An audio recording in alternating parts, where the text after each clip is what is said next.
The Scripture of the Wheel.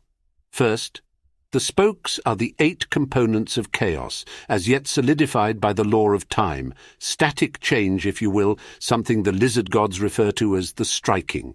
That is the reptile wheel, coiled potential, ever preamble to the never action. Second, they are the lent bones of the Aedra, the 8 gift limbs to Sithisit, the wet earth of the new star, our home. Outside them is the orbis, and not within. Like most things inexplicable, it is a circle. Circles are confused serpents, striking and never given leave to bite. The Aedra would have you believe different, but they were givers before liars. Lies have turned them into biters. Their teeth are the proselytizers. To convert is to place oneself in the mouth of falsehood. Even to propitiate is to be swallowed. Third, the enlightened are those uneaten by the world. Fourth, the spaces between the gift limbs number 16, the signal shapes of the demon princedoms. It is the key and the lock, Ceres and Manticore. Fifth, look at the majesty sideways, and all you see is the tower which our ancestors made idols from. Look at its center, and all you see is the begotten whole, second serpent, womb ready for the right reaching, exact and without enchantment. Sixth, the heart of the second serpent holds the secret triangular gate. Seventh, look at the secret triangular gate sideways, and you see the secret tower. Eighth, the secret tower within the tower is the shape of the only name of God, I. The ending of the words is Almsivi.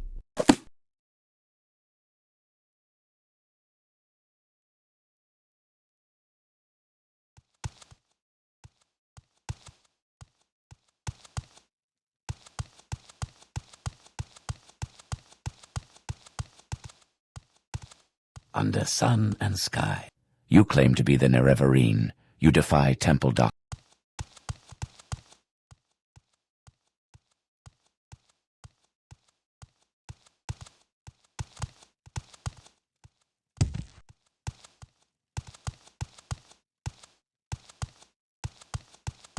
Three blessings, Sarah.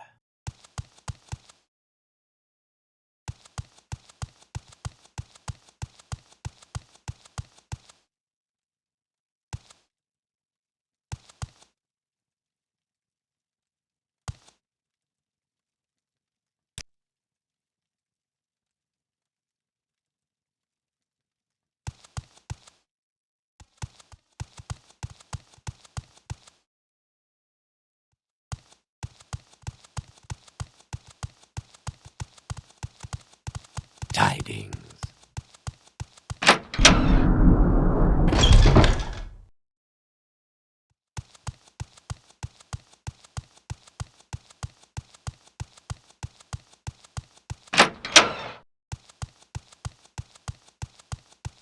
You claim to be the Nerevarine. You defy temple doctrine. The Order of the Watch calls you an agent of the Emperor and an outlaw.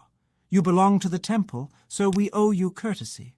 And a warning, but others may not be so polite, and may choose weapons instead of speech.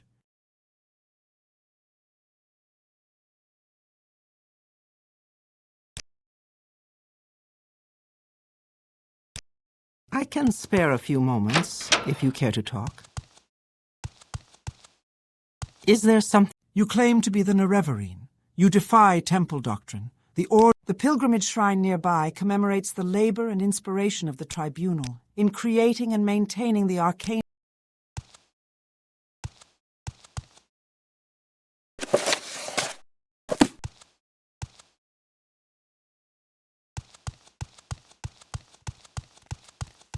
Do you have something to say, Outlander?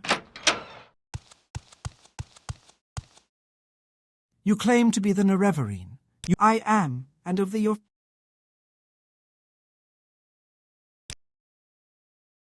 What do you want, Outlander? What is it, citizen?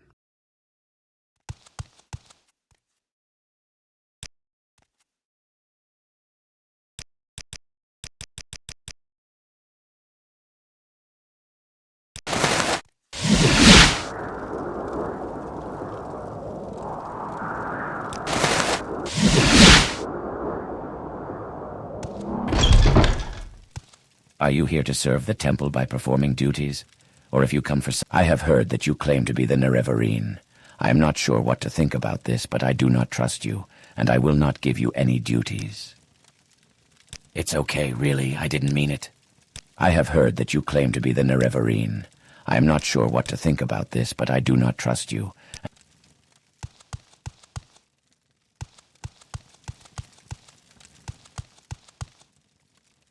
Hello. Welcome to the Aldrun Temple. I've decided to study for the priesthood. I decided to give my parents' house to the temple. While I'm studying to be a priest, I will be serving here as a teacher, or doing anything else Almsivi requires. I'm sure my parents would be proud. And I feel so much better, now that I'm free of the guilt and shame of my former follies. Yes, the items should be returned to the Aldrun merchants with my apologies. I am Lioros Serrano, a priest of the temple here in Aldrun and a member of House Redoran. If you need the services of a priest, speak with Methal Serran. You must join House Redoran before I can give you duties. You claim to be the Nerevarine. You defy temple doctrine. Do you have something to say, Outlander?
You claim to be the Nerevarine. May you find all that you... You claim to be the Nerevarine.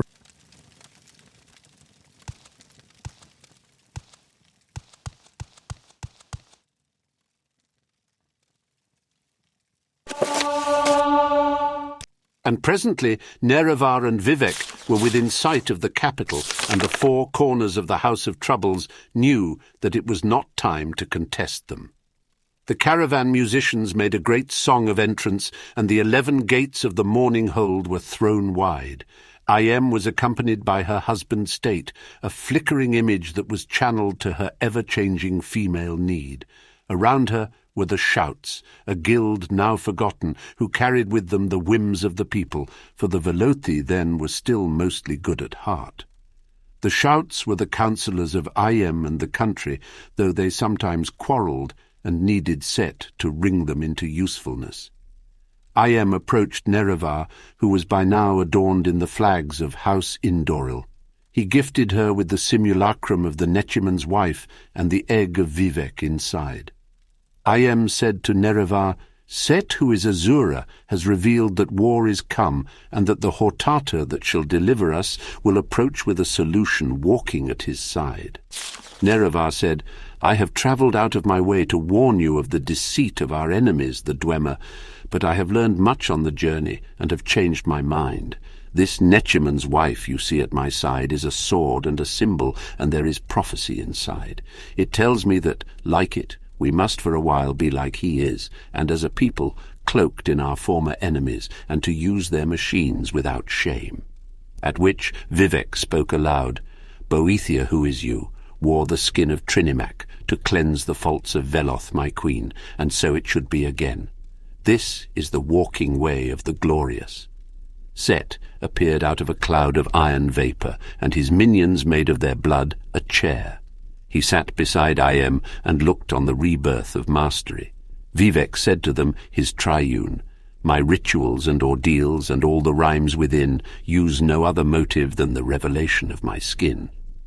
Ayem said, Ayem e seti e vec, we are delivered and made whole, the diamond of the black hands is uncovered. Set said, Wherever so he treads, there is invisible scripture, to which the shouts were silent in sudden reading. Vivec then reached out from the egg all his limbs and features, merging with the simulacrum of his mother, gilled and blended in all the arts of the star-wounded East, under water and in fire and in metal and in ash, 6 times the wise, and he became the union of male and female, the magic hermaphrodite, the martial axiom, the sex-death of language, and unique in all the middle world. He said, Let us now guide the hands of the Hortata in war and its aftermath, for we go different and in thunder. This is our destiny. The ending of the words is Almsivi.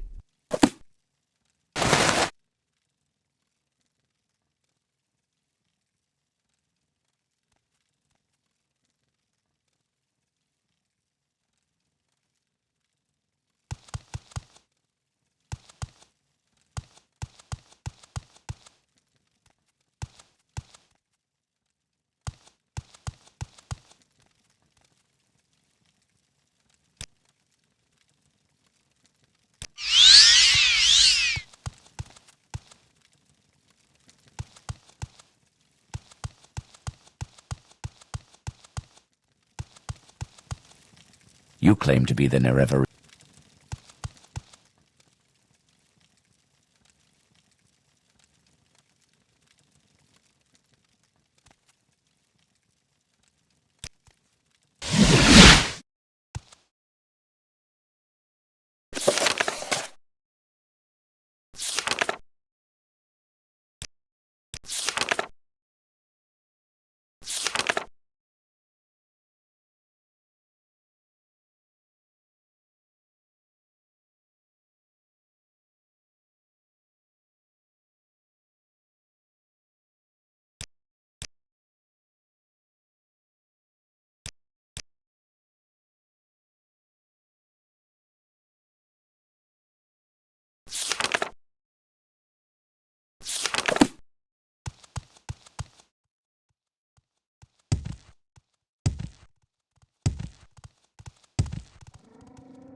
You here for orders or advancement? Or was there something else you want? Your devotion to the Fighters Guild is not in question, but you still require more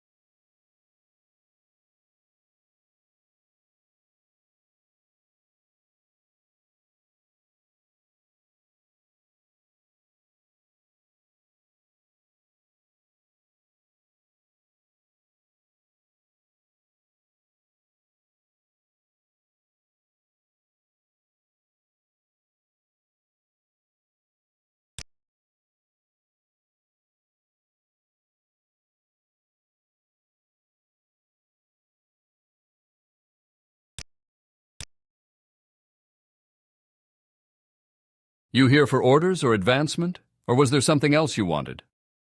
Come back and talk to me when you're a guardian in the Fighters Guild. I've been impressed with your work.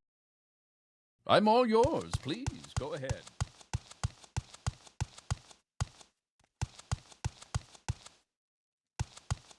Welcome to Aldrune. New here?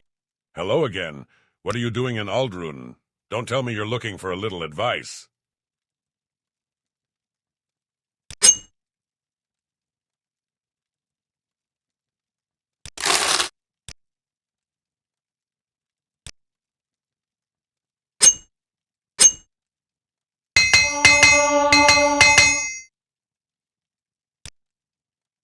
Well, if you're looking for someone in particular...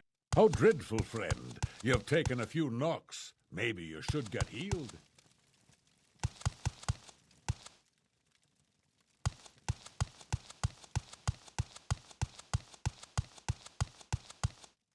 Welcome to Aldrune. New here? If so, I can tell you what services are available and where.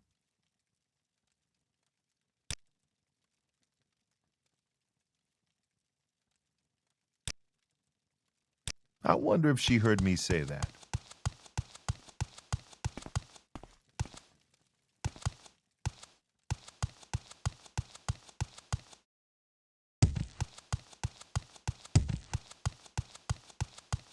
This is a welcome to Aldrune. New here?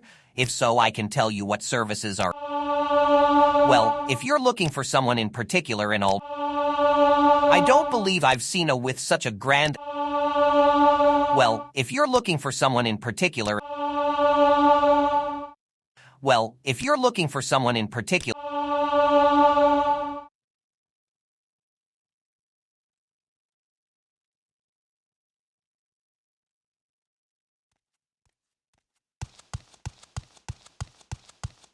You here for orders or advancement? The Fighters Guild recognizes you. You are now the Guardian. I can't advance you anymore, Guardian. For further advancement, you'll have to talk to Sjoring Hardheart himself.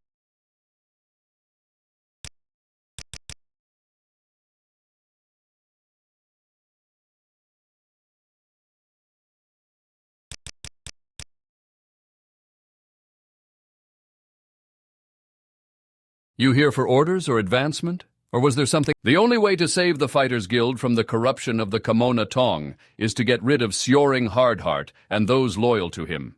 If you kill his chief supporters, Idis Fireeye and Lorbumol Gro Aglak, I'll put my own life on the line and support you as the new guildmaster.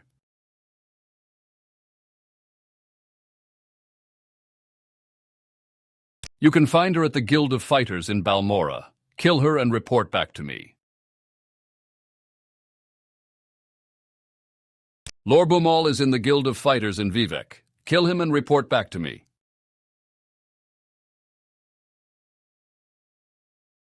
I used to be the guildmaster. That position now belongs to Sjoring Hardheart. He's taken the Fighters Guild in some questionable directions. He's got too many followers in the high ranks, and I can't do much from here to keep the Fighters Guild honest. You can trust me, and you can trust Hrundi in Sadrith Mora. He's not in Sjoring's pocket yet.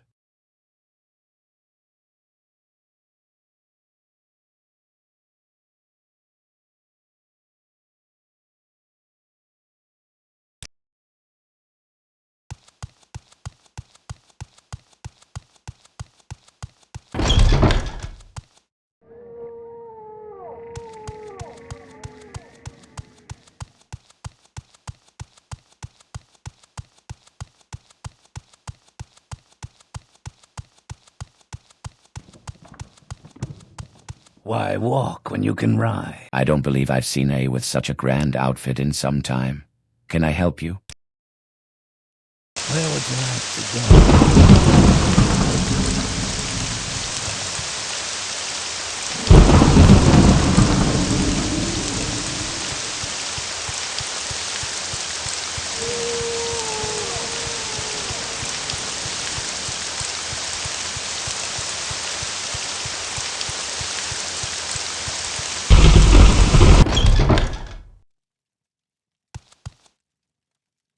Welcome, friend. The day is yours.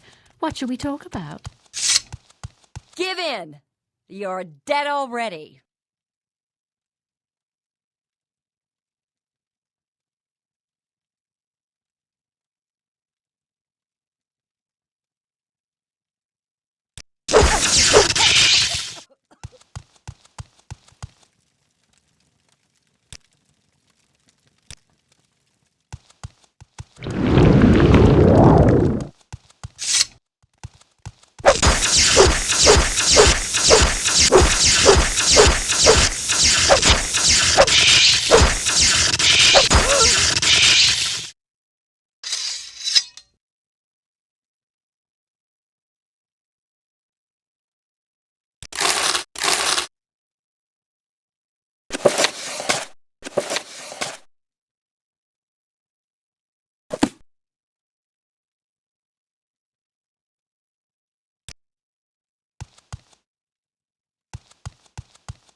I must say I find you most interesting right now. Please go ahead. I'm the race, Guild Guide. I provide instantaneous transport between... Let's set aside our rivalries and talk, shall we?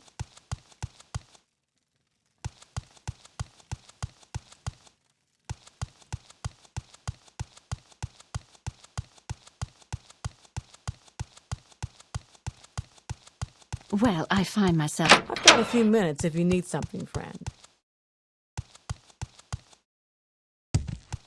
Go on about your business. I like what I see.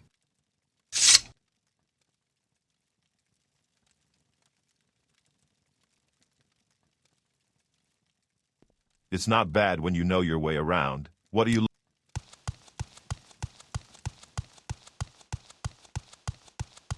This is a wondrous encounter. Welcome.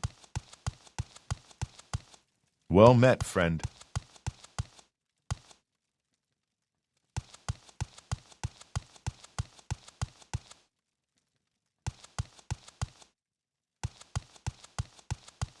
Hail, friend.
You here for orders or advancement, or was there...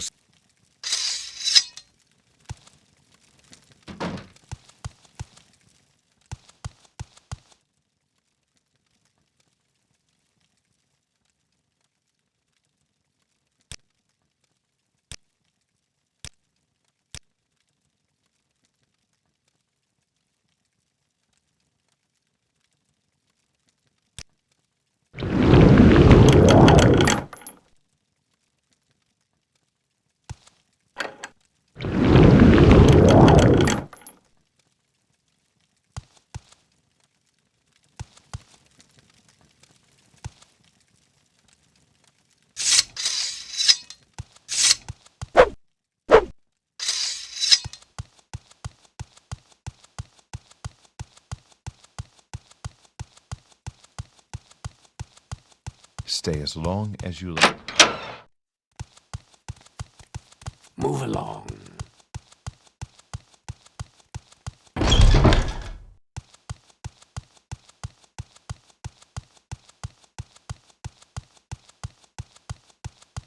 Well met.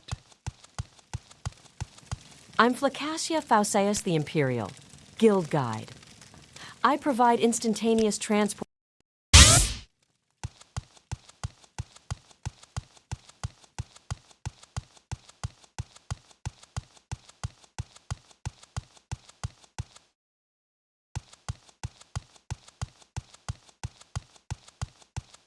How about...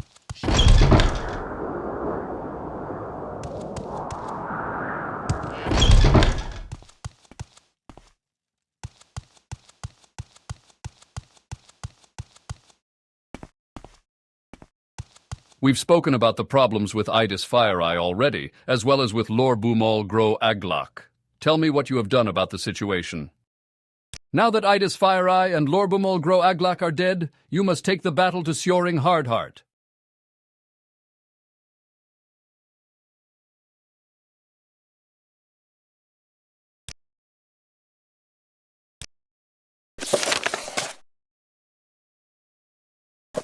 You here for orders or advancement? There is one more thing you must do. Once you have done this, I will name you Guildmaster. You must kill Sjoring Hardheart. There is one more step to freeing the Fighters Guild from corruption. You must kill the Guildmaster Sjoring Hardheart. Take this key. It will let you into my private rooms. In the chests you will find 2 suits of armor. They were mine from years ago. They may help you fight Sjoring Hardheart. In spite of his faults, he's one of the best warriors in Vvardenfell, so be careful. He'll likely be in the Fighters Guild in Vivec, and he'll be expecting you.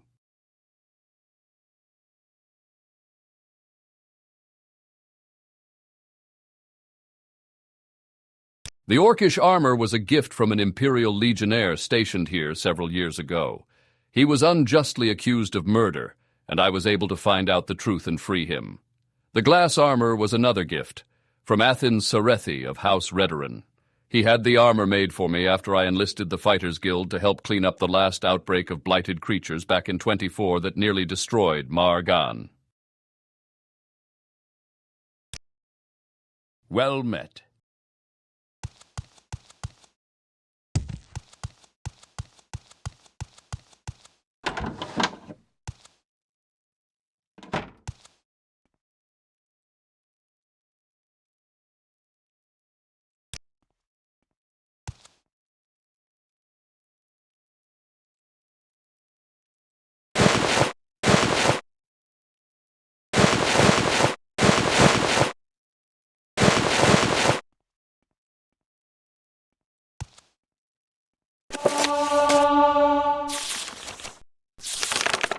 One, I sing of Elizabeth, the Queen of the Axe, who could fell a full elm with 2 hatchet hacks. She could rip apart Valenwood just for her fun.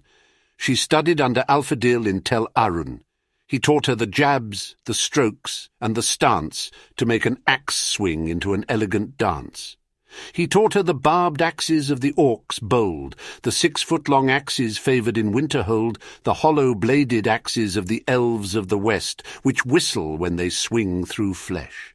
With a single-headed axe she could behead 2 men. With a double-headed axe she could fell more than 10.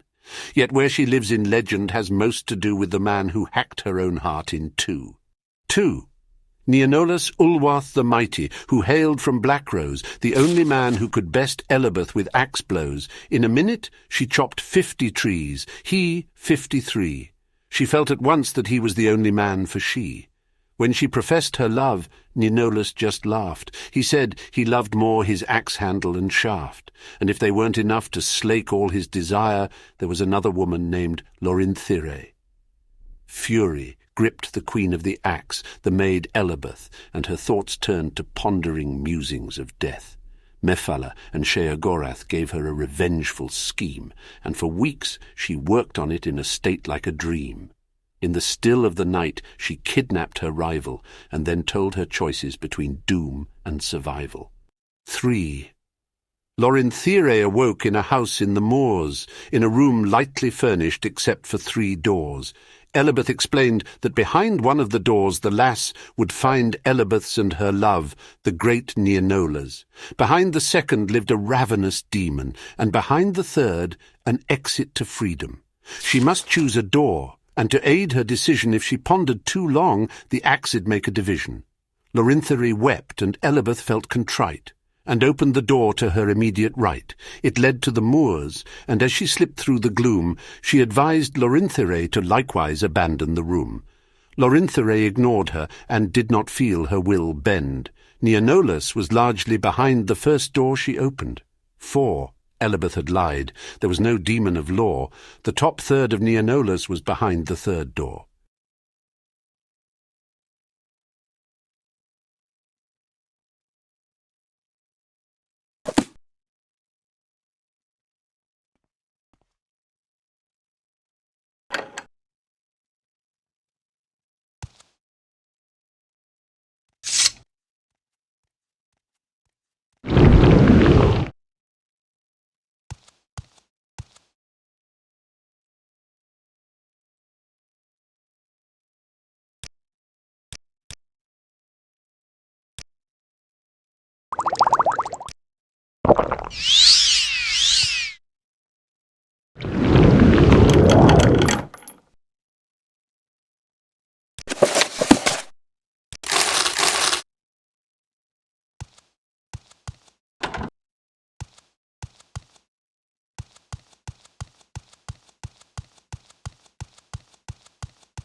We make a special trip just for you. Same low price. Good day, Outlander. I'm the caravaner for Aldrun. Planning a journey? We make a special trip just for you. Same low price.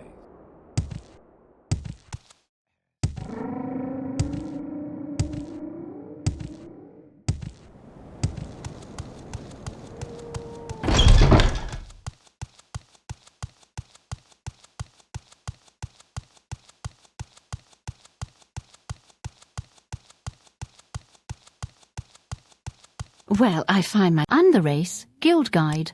I provide instantaneous transport between... I'd be happy to talk. My pleasure, really.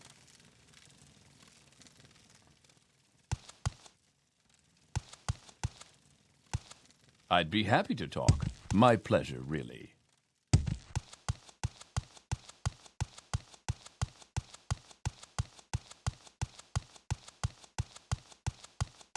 Anything I can do for you? Is there something I can do for you?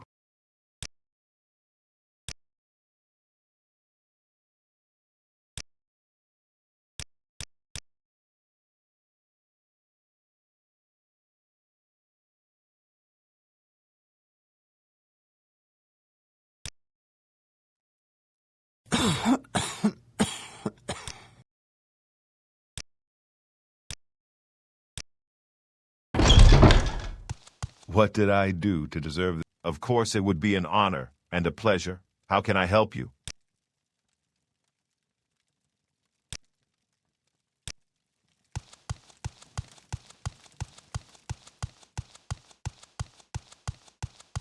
Hail, this is the sacred city of Vivek. Count your...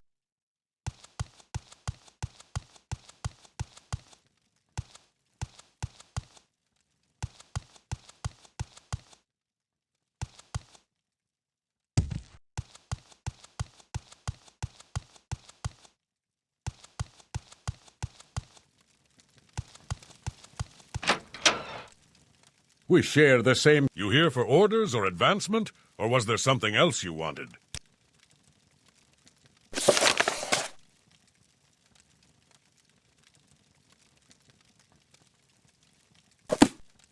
You here for orders or advancement? I've watched your progress in the Fighters Guild. You'll make a fine guild master someday. But with all the unrest in Cyrodiil City, we need allies to make sure there's still a Fighters Guild here for you. I need you to kill the Thieves Guild bosses.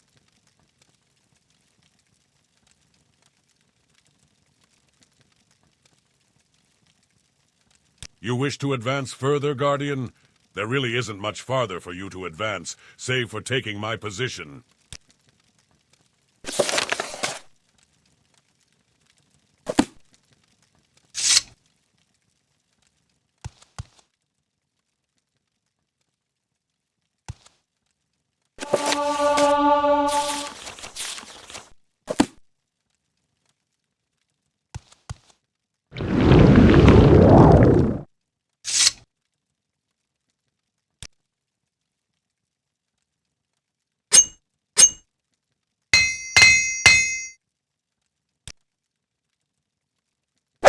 Feel to know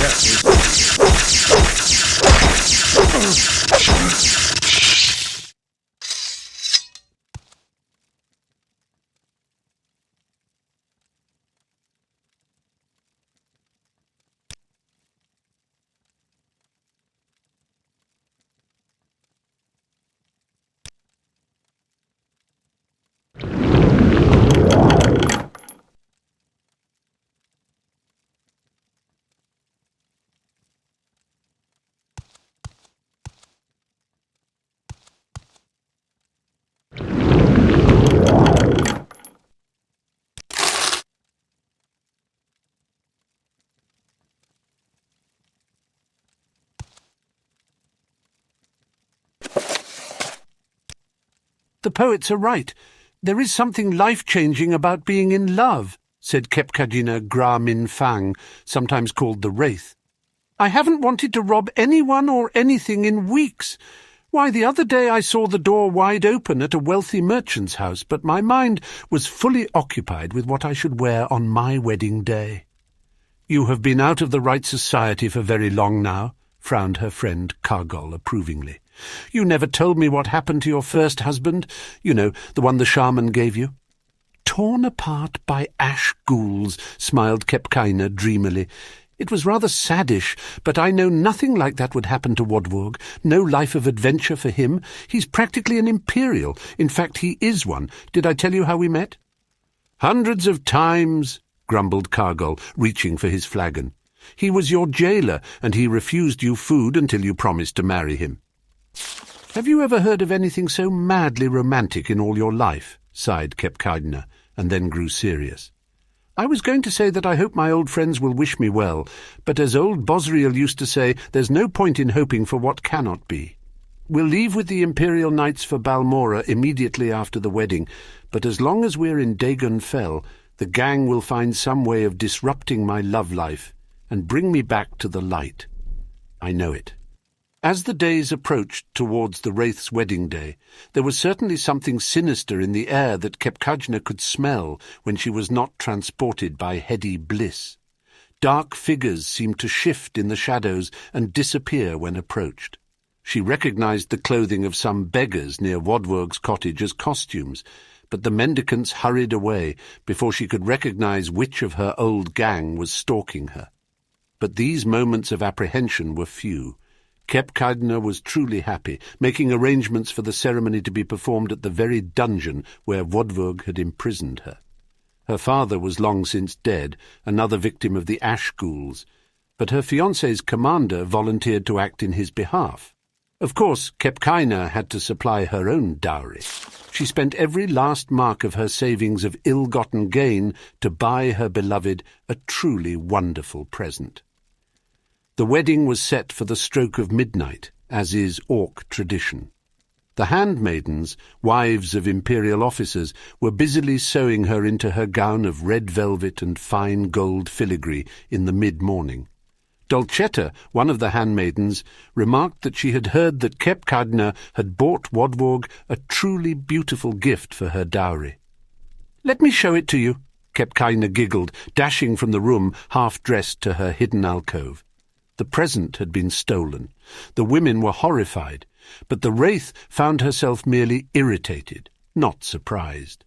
This was truly the old gang's style. They knew that a wedding ceremony without a dowry was marked as unlucky. She asked her handmaidens to finish dressing her quickly, while she pondered what the burglars would have done with her treasure. The whole region was honeycombed with secret lairs and abandoned sites thieves used to store their loot. There were obvious places, of course, but after much reflection she thought of where she would have put it under similar circumstances. Once the handmaids had finished, Kepkaina bade them to make certain that the ceremony went on as scheduled, and not to fret, as she might be a little late. She wrapped herself in a shawl to protect her gown from dungeon dust and set off for the shrine of Malakath. The Wraith had never before attempted to rob her own friends, and though she was peeved at them for trying to ruin her happiness, she had no interest in hurting them physically. Her style was to avoid conflict, though she knew it would be inevitable. The lessons her mentor Kargol had given her had helped her avoid the lances and blades of guards and imperial knights over the years. Now she would see if they would allow her to survive a den of thieves and the unknown dangers of the shrine, without, most importantly, ruining her dress. The desolate place was so empty as she delved into it that she feared she might have made a miscalculation. It was not until she found the small room hidden down a long corridor that she knew she was at the right place, and that it was well suited for an ambush. She grabbed the chest with her treasure within and turned to face the assault. Two of her old gang, Yoram and Yor-Ai, the Redguard twin brother and sister, were outside the door as she came from the room. They knew the Wraith better than to taunt her, and immediately attacked. Yoram struck out with a left thrust of his blade, while Yor-I sought to rush her. The Wraith neatly sidestepped Yor-I, while dropping her weight to her rear left leg, shifting her right shoulder to the left to slip past Yoram's strike. The twins crashed into one another, and Kepkaina passed swiftly on. Almost immediately she was set on by the Argonian Binyar, his mace whistling through the air at her head. They had never much liked one another. The wraith snapped into a duck, so the mace whacked with a tremendous clamour against the stone wall. Binyar was thrown off balance, giving her a few seconds' lead, hurrying up the passage. Ahead she could smell the fresh night air. The last of her dowry's defenders was Sorokth, an orc with whom she had shared a brief romance.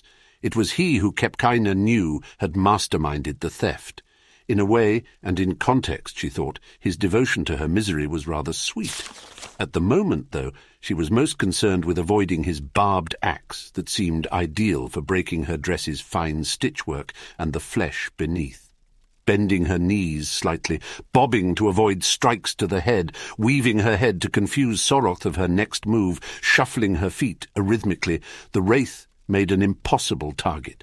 She ducked inside his thrusts, sidestepped his swings, and then sidestepped his thrusts and ducked his swings. As erratic as she tried to make her defensive moves, Sorokth still kept pace with her, refusing to budge from his position at the dungeon outlet. Midnight was coming, and the wraith finally decided that she must end the confrontation.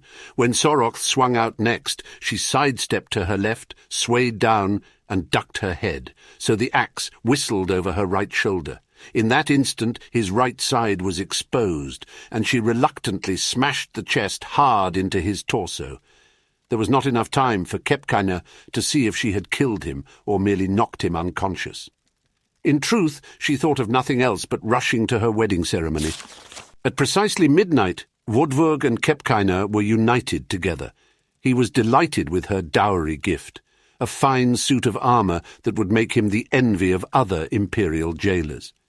Even more, he was enchanted by his wife's tale of retrieving it from the shrine of Malakath. "Did it occur to you to put on the armour when you knew that it was an ambush?" he asked. "I didn't want to dent your present," she replied between kisses, "and I certainly didn't want to wrinkle my gown."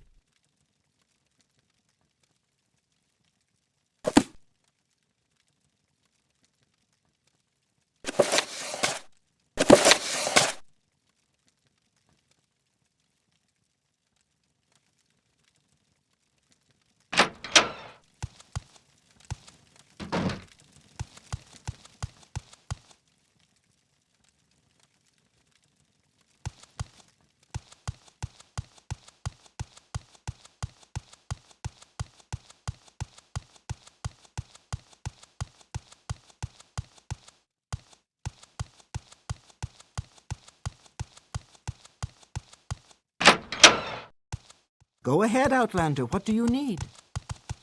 What is it, citizen? I don't know where to begin. It is such an honor to meet you.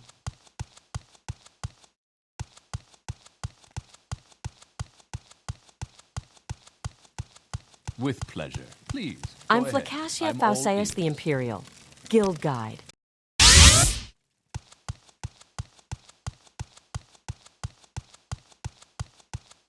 Well, I find myself in pleasant company. Please share your thoughts. How about sharing the wealth? I've lots to show you.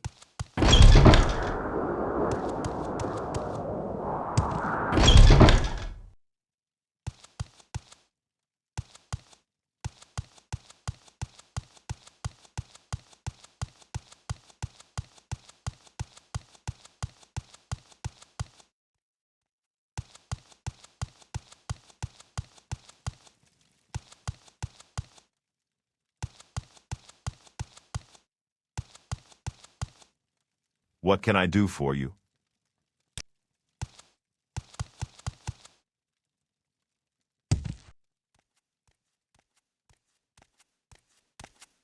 Hail and welcome, friend. Hail.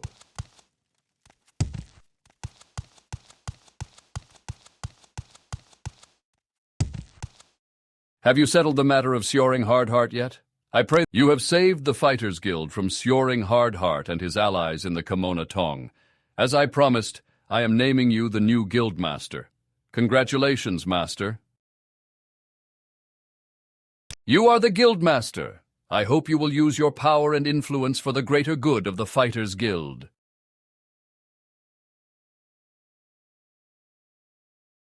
Although Sjoring Hardheart is dead, we must not rest easily. I fear there are troubling times ahead, not just for the Fighters Guild, but for all of Tamriel. Be wary and always ready for the threats yet to come. Use your position as Guildmaster to try and protect the Fighters Guild, not by allying with such as the Kimona Tong, but with hard work and high standards. You are the Guildmaster. There are none higher in rank than you.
I'm the Race Guild Guide. I provide instantaneous transport between various mages' guild halls on Vvardenfell. What is your... With pleasure. Please, go ahead. I'm all ears.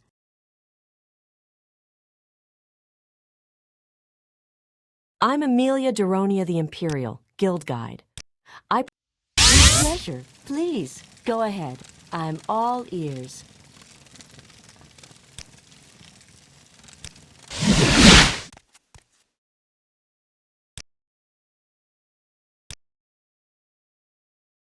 Hail and welcome. Do you have any news?